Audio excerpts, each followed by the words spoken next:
Thanks for tuning in to No Wine in No Time. I'm your host, Dave, and today we're going to discuss the art of aging wine. Can you believe that in the United States, 90% of all wine purchased is consumed within 24 hours? Studies further point out that 95% of all wine purchased in the United States is consumed within 1 week. For people that are wine buffs, that seems almost unbelievable.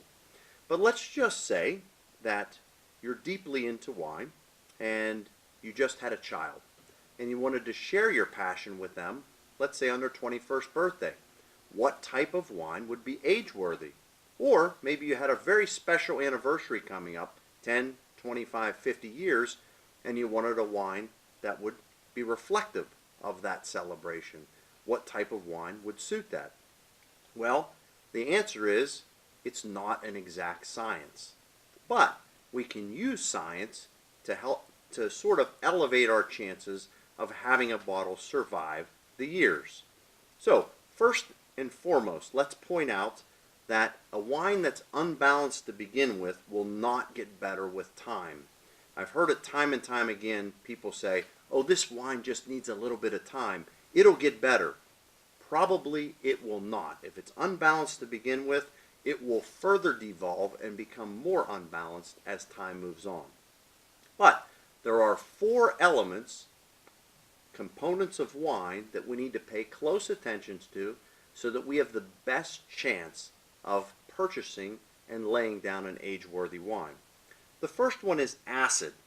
We need to seek out wines with moderately high acid. So what is acid? Well, there's a scale that's measured in pH, and it goes from 0 to 14. 7 on the scale is neutral. The lower the number, the higher the acidity. So, it has been stated that between 3 and 4 is the perfect pH for aging wine. So, you'll never ever look on a wine bottle and see the pH, but you can find it online if you go to their site and look at one of their data sheets. The second thing we need to pay attention to is the tannins in the wine. So what is tannins? Tannins are things that come from the grape skins, from the seeds, the stems, the overall things that make your mouth feel dry or astringent. When we think about tannins, tannins are not a flavor, they're more of a feeling. So if you kind of feel the dryness around your jaws, that's from a wine that has very strong tannins. The important thing is tannins will fade over time. So if you pick a wine with weak tannins to begin with, those tannins will get weaker as the wine ages. So we want a firm tannic wine. The next thing is sugar. We want a wine that has a high sugar content. Those age better. Now, you're saying, wait a second, Dave. We like dry wines. Well, I'm not talking about that for just a second. When we think about some of the elegant dessert wines out there, like a Tokai or a Sauterne, these are very sweet wines, ice wine for example, that can age beautifully for decades. They're also high in acidity and high in sugar. Now, when I talk about sugar, I'm not talking about fortified wines. That's something completely different. We'll talk about that in just a minute. This leads us to our 4th area, and that's alcohol content. So, I think we've all heard from Uncle Bill, and Uncle Bill said, well, you know, when my dad used to make wine, we used to age it and it got stronger as it went. That's impossible.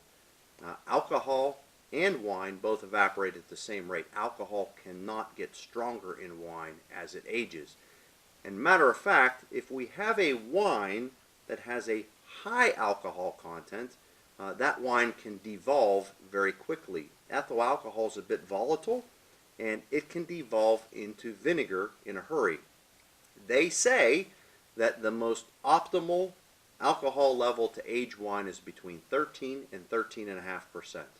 And now you're thinking, well, Dave, you just told me that fortified wines age very well, high in sugar wines. And that is correct.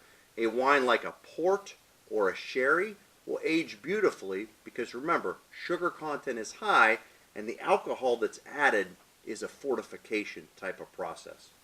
So let's summarize for a second. We want an acidic, tannic, medium alcohol wine, and those are the ones that will age the best.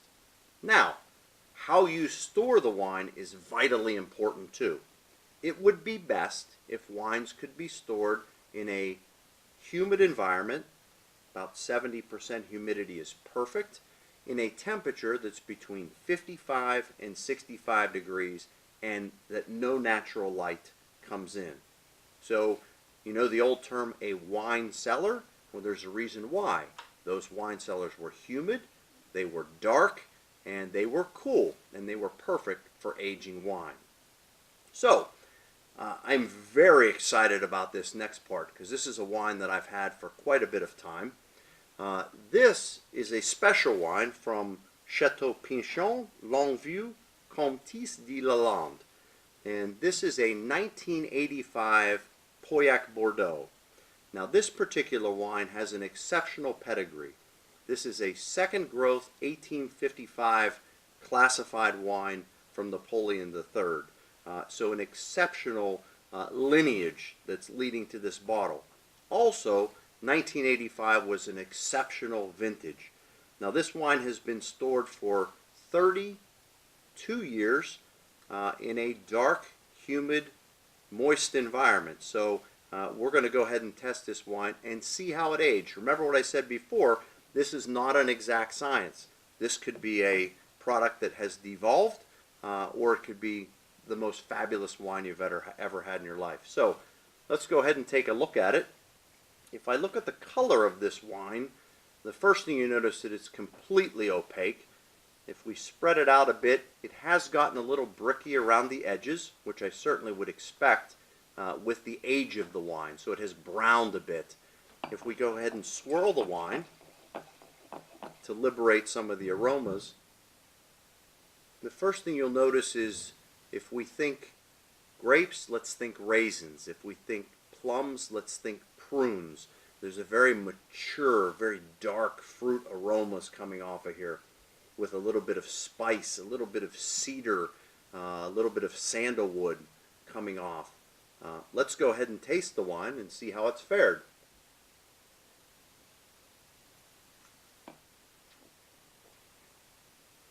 Wow, that's an exceptional wine. And what's really interesting about this wine, it has retained a significant amount of fruit flavors. I can actually taste blackberry, crushed blackberry, a little bit of raspberry. It's got a cherry core in it, but a lot of leather and pipe tobacco flavors. The tannins are actually quite strong for a 32-year-old wine. It is exceptional. This is a wine that certainly has stood the test of time and held up beautifully. So, go out and get a special wine for your next occasion. Check to make sure the pedigree is good on the wine itself. High tannins, high acid, medium alcohol. And we'll see how you do. So that's all the time we have for today. Join us next time, and soon you'll know wine in no time.